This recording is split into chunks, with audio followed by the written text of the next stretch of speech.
हाँ हाँ, मैं समझ गई। देखिए वो जहाँ कहीं भी, अगर सपोज मैं आपको नोट्स ऐसे ही अपनी हैंड रिटन में, मैं हैंड राइटिंग में दूंगी, तो उसमें हर जगह पे ई और विच और विद के लिए यूज करती हूँ।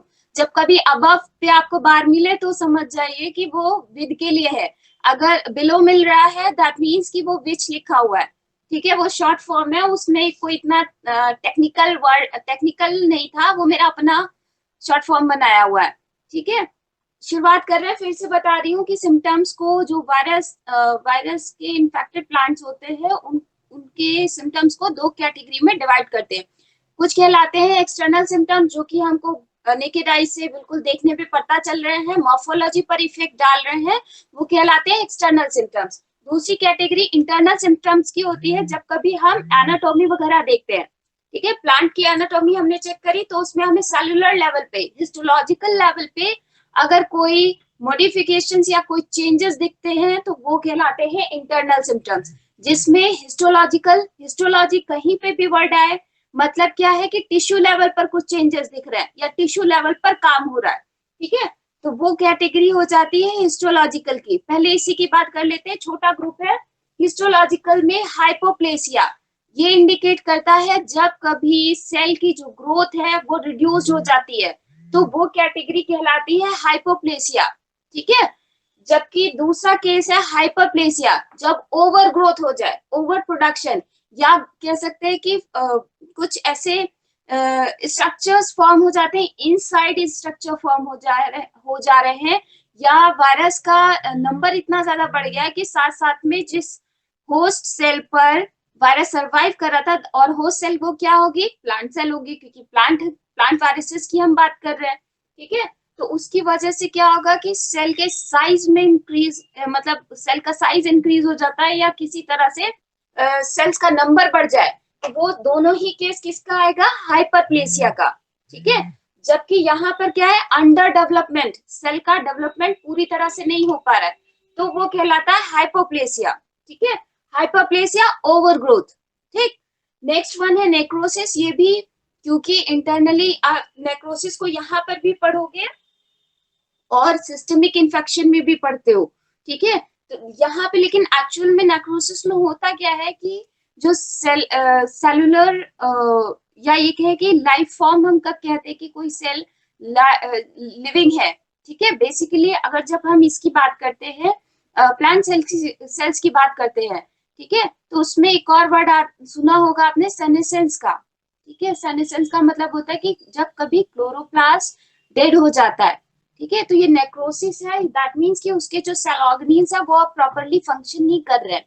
राइट, तो एनाटॉमिकल लेवल पे भी नेक्रोसिस देखे जाते हैं कि किसी तरह से सेलुलर ऑर्गेनील्स है वो प्रॉपरली काम नहीं कर रहे, या न्यूक्लियस डेड हो गया, क्लोरोप्लास्ट डेड हो गया। ठीक है, जिसकी वजह से वहां की पर्टिकुलर टिश्यू या पर्टिकुलर सेल ही डेड हो गई, तो वो कहलाया नेक्रोसिस। तो नेक्रोसिस को हम इंटरनली भी, एनाटॉमी लेवल पे भी या हिस्टोलॉजिकल लेवल पे भी देख सकते हैं। ठीक है, तो ये तो कैटेगरी हो गई हिस्टोलॉजिकल की।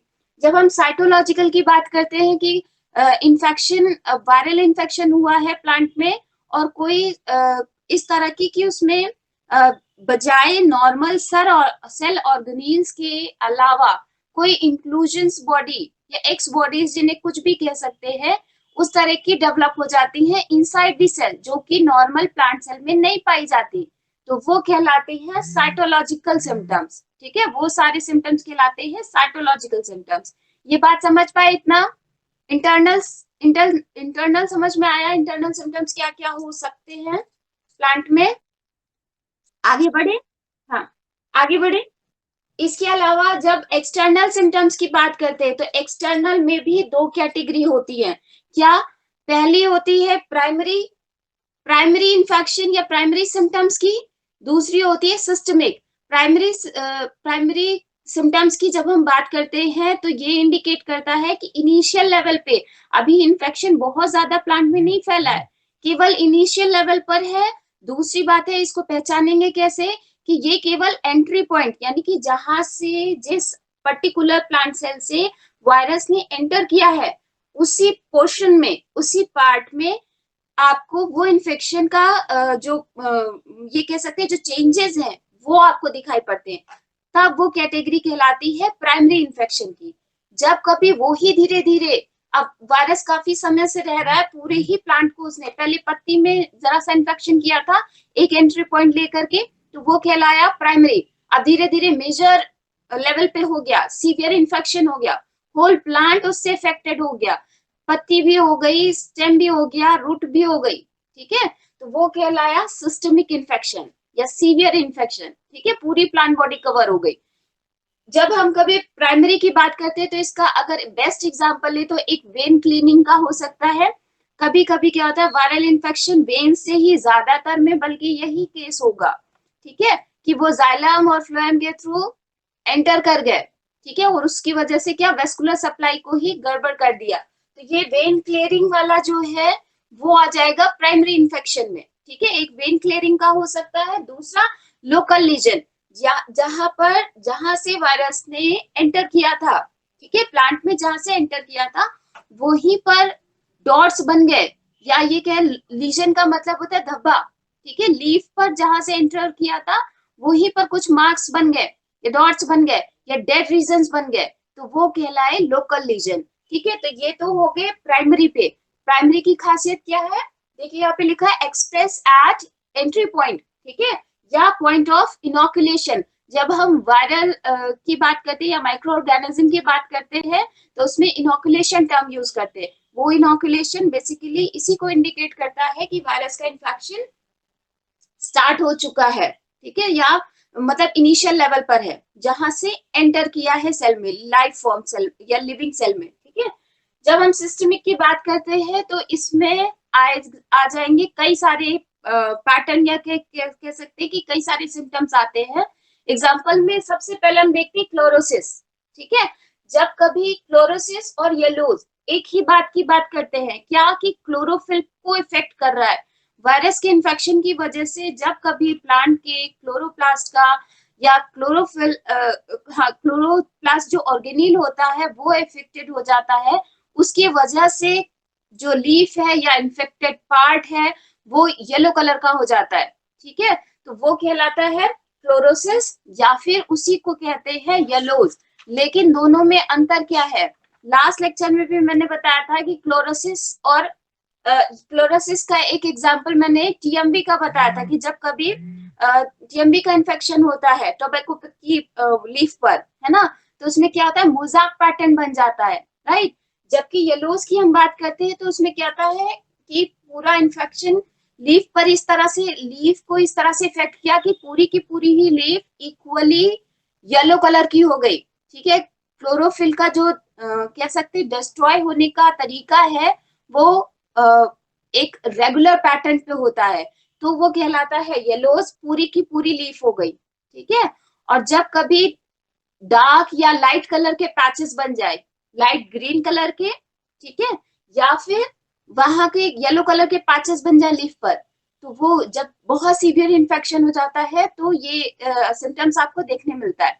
इरेगुलरली डिस्टॉर्ट हो रहा है क्लोरोफिल लीफ का या प्लांट पार्ट का, जो भी इफेक्टेड पार्ट था, तो वो एक मोजाइक पैटर्न बना लेता है, ठीक है, लाइट कलर के पैचेस मिल जाएंगे, डार्क कलर के पैचेस मिल जाएंगे, तो वो कहलाता है क्लोरोसिस, ठीक। नेक्स्ट वन, जब हम नेक्रोसिस की बात करते हैं तो अगेन ये वही है, नेक्रोसिस का सीधा मतलब होता है सेल्स का डेड हो जाना, ठीक है। सेल्स डेड होने पर वो ब्राउन कलर की दिखने लगती है, जैसे कि नॉर्मल पत्ती में जब कभी सेनेसेंस होती है या पत्तियां सूख जाती हैं, ठीक है, तो वो कैसे ग्रीन कलर से ब्राउन कलर की हो जाती है कि नहीं, है ना। तो वो नेक्रोसिस बेसिकली वही है कि सेल्स का डेड हो जाना, वो भी तीन तरीके से हो सकता है। क्या वो तीन तरीके क्या है, सबसे पहले अगर हम लोकल नेक्रोसिस की बात करें, ठीक है, कि पर्टिकुलर जो एंट्री पॉइंट था वहां की कोई पर्टिकुलर सेल डेड हो गई है, ब्राउन कलर की हो गई, ठीक, तो वो कहलाया लोकल नेक्रोसिस। अगर उसने वेस्कुलर सप्लाई को इफेक्ट किया है तो जाहिर सी बात है उस पे कुछ लाइनें बन जाएंगी, है ना, कुछ स्ट्रिप्स बन जाएंगी, उन्हीं को स्टेक नेक्रोसिस कहते हैं।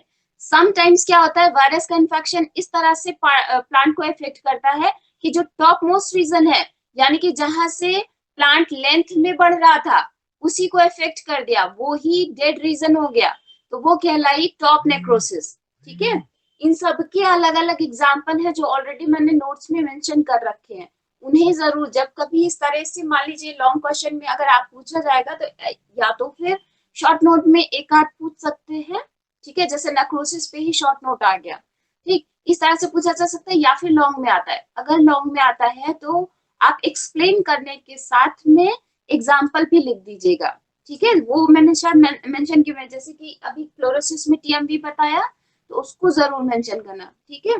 ये एक्सप्लेन करने का तरीका होता है, जितना अच्छा प्रेजेंटेशन होगा मार्क्स भी उतना ही सही मिलेगा।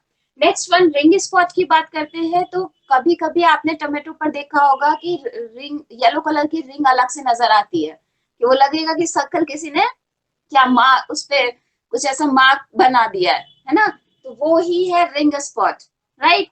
नेक्स्ट वन है डिस्टॉर्शन। डिस्टॉर्शन का सबसे अच्छा example leaf curl of papaya में मिलता है, या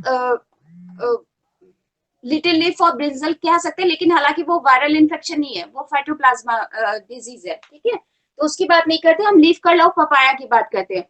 ये भी एक वायरल डिजीज है। उसमें होता क्या है कि पपाया की लीव्स देखी होंगी, बहुत बड़ी बड़ी होती है, लगभग इतनी बड़ी, ठीक है, ये मेरे दोनों इतने हाथ के बराबर, और ऐसे ही पाल्मेटली होती है, ठीक।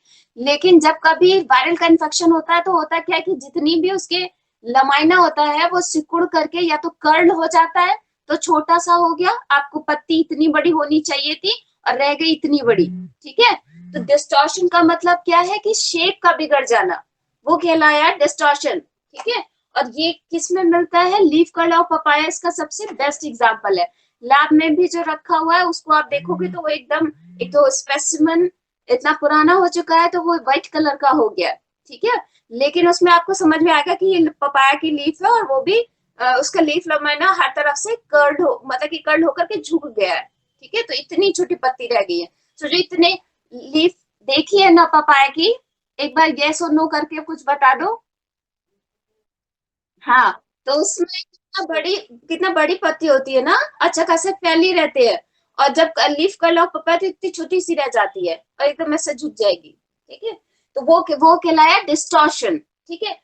नेक्स्ट वन स्टंटिंग की बात करते हैं। स्टंटिंग का मतलब होता है लेंथ वाइज ग्रोथ का चेक हो जाना, ठीक है, बौनापन जिसे कहते हैं। कभी कभी प्लांट्स में वायरल इन्फेक्शन हुआ तो ग्रोथ ही नहीं हो पाई, लेंथ में बढ़ा ही नहीं, और पता चला प्लांट भी छोटा सा रह गया, प्रॉपर लाइट भी नहीं मिली, तो कुछ समय बाद प्लांट चला गया, ठीक है, तो वो कहलाया स्टंटिंग, यानी ग्रोथ को डायरेक्टली इफेक्ट करे, वो कहलाया स्टंटिंग। लेंथ वाइज उसका मतलब लेंथ ही नहीं बढ़ी, प्लांट डेवलप ही नहीं हो पाया, ठीक है। बढ़ना चाहिए था, ट्री में फॉर्म होना चाहिए था, पता चला ट्री फॉर्म ही नहीं हुआ। जब उसका जर्मिनेशन या प्लांट डेवलपमेंट हो रहा था तो वहीं पर आकर के ग्रोथ रुक गई, ठीक है, तो वो कहलाया stunting. And the last one is inanitions. Inanitions क्या है, कभी कभी प्लांट की लीव्स में आप देखोगे कि लोअर सरफेस पे, ठीक है, जो वेंट्रल सरफेस है, वेंट्रल साइड है लीफ की, उस साइड पर आप देखोगे कि वहां पर एक लीफी आउटग्रोथ निकल आती है, वो ही इनेशंस कहलाते हैं, ठीक है। वो जो लीफी आउटग्रोथ स्ट्रक्चर्स हैं छोटे छोटे, वो कहलाते हैं इनेशंस। इसका एग्जांपल आप देख सकते हो, डॉलिकोजेनेशंस मोजैक एक डिजीज है, उसमें भी लीव्स को इफेक्ट कर देता है, ठीक है। आई थिंक सारा कुछ, हाँ एक रह गया, सिनर्जिस्टिक इफेक्ट। ये क्या है, सिनर्जिस्टिक के जब कहीं पर सिन वर्ड लगा हुआ है, दैट मीन्स कि वो किन्हीं दो की बात कर रहे हैं, जोड़ने की बात कर रहे हैं। होता क्या है, कभी कभी किसी किसी प्लांट में दो दो वायरस का इन्फेक्शन हो जाता है, ठीक है, और उसकी वजह से, उस वायरल इन्फेक्शन की वजह से, उन दोनों ही वायरल इन्फेक्शन की वजह से प्लांट में तो दोनों के ही जो भी सिम्टम्स होंगे वो एक्सप्रेस होंगे, तो वो कहलाते हैं सिनर्जिस्टिक इफेक्ट। जब कभी मोर देन टू वायरसेस का इन्फेक्शन प्लांट में एक्सप्रेस हो रहा है, ठीक है, उनकी वजह से सिम्टम्स एक्सप्रेस हो रहे हैं, तो वो कहलाते हैं सिनर्जिस्टिक इफेक्ट। इसके अलावा अगर किसी को कोई डाउट हो तो पूछ सकते हो, इसमें कोई डाउट तो नहीं है, सिनर्जिस्टिक इफेक्ट या किसी और को लेकर के। हाँ जी, कि आप